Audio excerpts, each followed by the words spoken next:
आंगनवाड़ी बहनों को क्यों नहीं मिलता सभी राज्यों में एक समान वेतन? यह सवाल शायद देश भर की सभी आंगनवाड़ी बहनों का होगा और खास करके उन आंगनवाड़ी बहनों का यह सवाल होगा जहां पर आंगनवाड़ी बहनों को बहुत कम मानदेय मिलता है। तो आज की इस वीडियो में हम इसी गंभीर मुद्दे पर चर्चा करेंगे और इसका जवाब ढूंढने का प्रयास करेंगे। साथ में आंगनवाड़ी बहनों को सभी राज्यों में एक समान वेतन कैसे दिया जा सकता है उसको लेकर कुछ महत्वपूर्ण सुझाव भी देंगे। नमस्कार, आप सभी भाई बहनों का स्वागत है आंगनवाड़ी से जुड़ी एक और महत्वपूर्ण और इन्फॉर्मेटिव वीडियो में। वीडियो को शुरू करने से पहले आप सभी से एक ही निवेदन है कि पूरी जानकारी के लिए वीडियो को पूरा लास्ट तक जरूर देखिएगा और अगर आपको जानकारी पसंद आए तो वीडियो को लाइक और शेयर भी जरूर करिएगा। तो इस वीडियो को हमने मुख्यतः 4 भागों में विभक्त किया हुआ है। नंबर 1, आंगनवाड़ी की शुरुआत और इसका मानदेय। नंबर 2 है कि आंगनवाड़ी मानदेय नियमावली क्या है, इसके विषय में जानेंगे।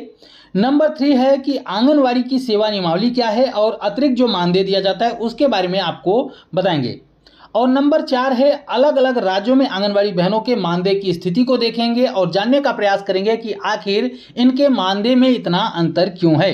तो इन चारों पॉइंट्स को समझने के बाद जानेंगे कि सभी राज्यों में आंगनवाड़ी को एक समान वेतन या फिर यूं कहें कि एक समान मानदेय क्यों नहीं मिलता है और समान वेतन या फिर समान मानदेय देने के लिए सरकारें क्या कुछ कर सकती हैं। इस बात को समझने के लिए आइए इन चारों पॉइंट्स को बारी बारी करके बारीकी से समझ लेते हैं। तो पॉइंट नंबर 1 है कि आंगनवाड़ी की शुरुआत और इनका मानदेय। तो आज़ादी के बाद देश में गरीबी अधिक होने के कारण बच्चों में कुपोषण जैसी बीमारियां तेजी से अपना विस्तार कर रही थी। इसको ध्यान में रखते हुए इंदिरा गांधी जी ने सन 1975 में आंगनवाड़ी की शुरुआत की थी, जिसमें कुपोषित और अकुपोषित जो बच्चे होते हैं उनके उद्धार को लेकर कार्य किए जाने थे, जिसमें आंगनवाड़ी कार्यकर्तियां जो थी वो एक समाज सेवी के रूप में कार्य करेंगी, मानदेय भोगी के रूप में कार्य करेंगी।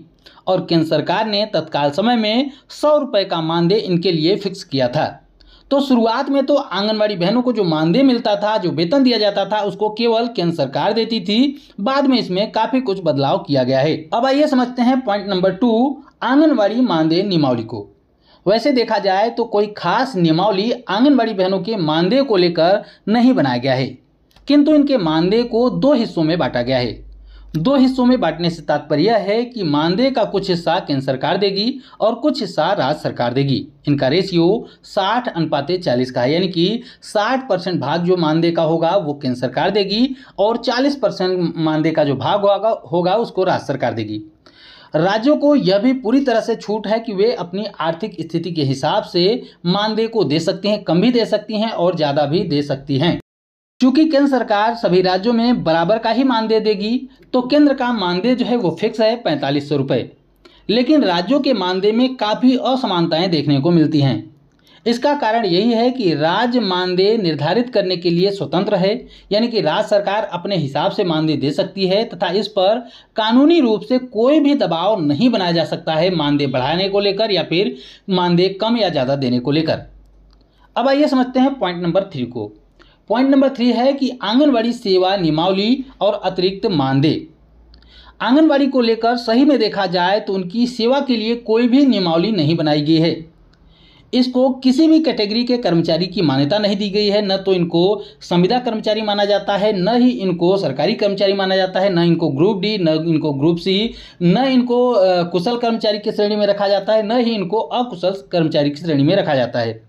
इसलिए सरकारों ने इनके लिए खास कर कोई नियमावली नहीं बनाई है और इनकी नियमावली को किस तरीके से भी समझा जा सकता है कि इनको किसी भी विभाग का कार्य सौंप दिया जाता है, यानी कि इनके कार्य को लेकर कोई भी नियम फिक्स नहीं है कि इनको कौन कौन से कार्य करने होंगे और कौन कौन से नहीं करने होंगे।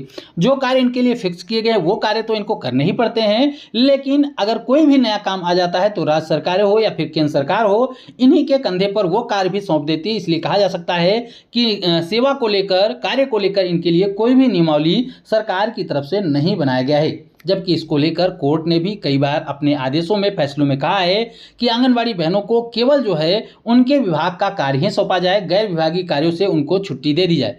सरकारों ने भी इसको लेकर आदेश जारी किए हैं, लेकिन वो चीज़ें जो हैं वो केवल कागजों तक सीमित रह गई हैं और आंगनवाड़ी कार्यकर्ताओं को हर एक विभाग का कार्य हमेशा से ही करना पड़ता रहा है।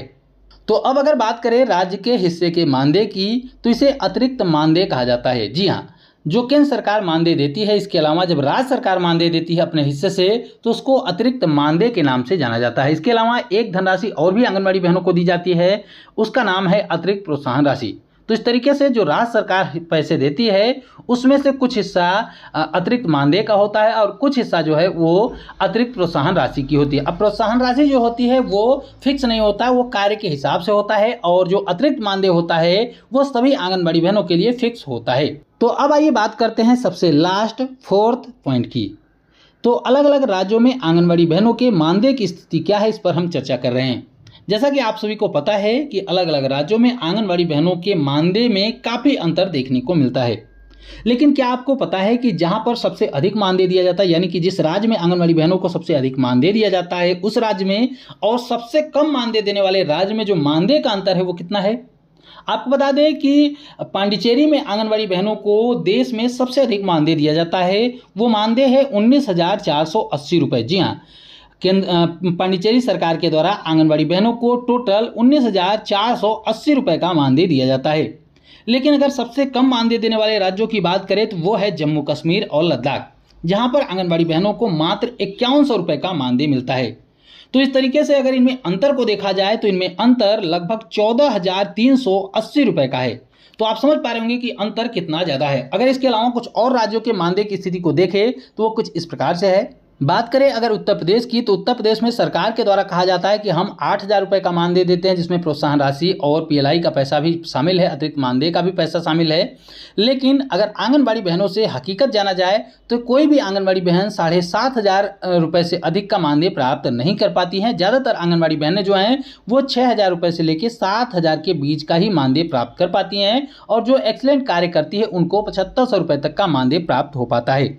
बात करें अरुणाचल प्रदेश की, तो अरुणाचल प्रदेश में आंगनबाड़ी बहनों को जो है मानदेय जो दिया जाता है वो 7,500 रुपये दिया जाता है। बिहार की बात करें तो बिहार में अभी 7,000 मानदेय कर दिया गया है। इसके अलावा बात करें अगर तेलंगाना की, तो तेलंगाना में आंगनबाड़ी बहनों को मानदेय बेहतर मिलता है, 13,650 रुपये का मानदेय मिलता है। आंध्र प्रदेश की बात करें तो आंध्र प्रदेश में आंगनबाड़ी बहनों को 11,500 रुपये का मानदेय। वहीं पर अगर तमिलनाडु की बात की जाए तो तमिलनाडु में आंगनबाड़ी बहनों के मानदेय को 13,453 रुपये कर दिया गया है। वहीं पर अगर बात करें केरला की, तो केरला में आंगनबाड़ी बहनों को 14,000 रुपये का मानदेय दिया जा रहा है। वहीं अगर बात करें पश्चिम बंगाल की, तो पश्चिम बंगाल में 9,000 रुपये। इसके अलावा नागालैंड में की बात की जाए तो वहाँ पर कहने को बताया जाता है कि 4,500 रुपये का मानदेय दिया जाता है, यानी कि सबसे कम मानदेय दिया जाता है। लेकिन अगर इसके बारे में किसी और भी भाई बहन को जानकारी हो तो इसको अपडेट जरूर कर दें। उड़ीसा में 10,000 रुपये का मानदेय दिया जा रहा था, अभी हाल ही में 2,000 रुपये की मानदेय बढ़ोतरी की गई है। हालांकि अभी ये मानदेय आंगनबाड़ी बहनों को मिलना प्रारंभ नहीं हुआ है, लेकिन आदेश जारी कर दिया गया है। 10,000 रुपये का मानदेय जो है वो उड़ीसा में कर दिया गया है। जम्मू कश्मीर में 5100 रुपये, दिल्ली में 12,720 रुपये, उत्तराखंड में 9300 रुपये। तो वहीं पर हिमाचल प्रदेश में 9500 रुपये का मानदेय आंगनबाड़ी बहनों को दिया जा रहा था, उसमें भी 500 रुपये की वृद्धि करने के बाद यहाँ पर भी मानदेय 10,000 रुपये कर दिया गया है। बात करें राजस्थान की, तो राजस्थान में 9350 रुपये का मानदेय, झारखंड में 9500 रुपये का मानदेय, गुजरात में 10,000 रुपये का मानदेय, हरियाणा में 14,000 रुपये का मानदेय दिया जा रहा है। बात करें पंजाब की, तो पंजाब में 9500 रुपये का मानदेय, आसाम में 6500 रुपये का मानदेय, सिक्किम में 11,500 रुपये का मानदेय। अगर बात करें मध्य प्रदेश की, तो मध्य प्रदेश में भी 14,000 रुपये का मानदेय कर दिया गया है। छत्तीसगढ़ में 10,000 रुपये का मानदेय, महाराष्ट्र में 10,100 रुपये, अंडमान में 12,000 रुपये और पांडिचेरी में 19,480 रुपये का मानदेय दिया जाता है। अब सवाल फिर से वही है कि आखिर आंगनबाड़ी बहनों के मानदेय में अलग अलग राज्यों में इतना अंतर देखने को क्यों मिलता है? तो जैसा कि हमने आपको ऊपर बताया कि देश में आंगनबाड़ी बहनों के मानदेय को लेकर किसी के ऊपर भी कोई भी कानूनी दबाव नहीं है।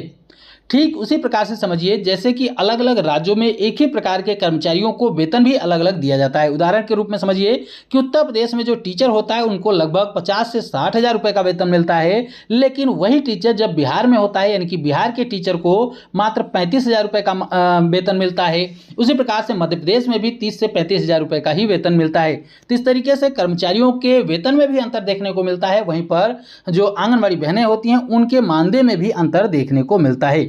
इस प्रकार से समझा जा सकता है कि आंगनवाड़ी के मानदेय को भी समान तब तक नहीं किया जा सकता है जब तक ये पूरी रूप से केंद्र के हाथ में नहीं चली जाए, क्योंकि उन्हीं कर्मचारियों का वेतन भी समान होता है हर एक राज्य में जो कि केंद्र की तरफ से कार्य करते हैं, यानी कि केंद्रीय कर्मचारियों का वेतन समान होता है। तो जब तक आंगनवाड़ी की पूरी योजना केवल केंद्र की तरफ से नहीं चलाई जाएगी तब तक आंगनवाड़ी बहनों का मानदेय हर एक राज्य में बराबर नहीं हो पाएगा, जो कि देखने में काफ़ी मुश्किल लगता है, ऐसा होने वाला नहीं है। इसके अलावा एक तरीका और भी है, ये तरीका वो है कि केंद्र सरकार जो है वो एक न्यूनतम मजदूरी फिक्स कर दे। जी हाँ, एक न्यूनतम मजदूरी तय कर दे कि किसी भी राज्य में आंगनबाड़ी बहनों को इससे कम मानदेय नहीं दिया जा सकता है, तब भी जाकर आंगनबाड़ी बहनों के मानदेय की स्थिति को बेहतर किया जा सकता है।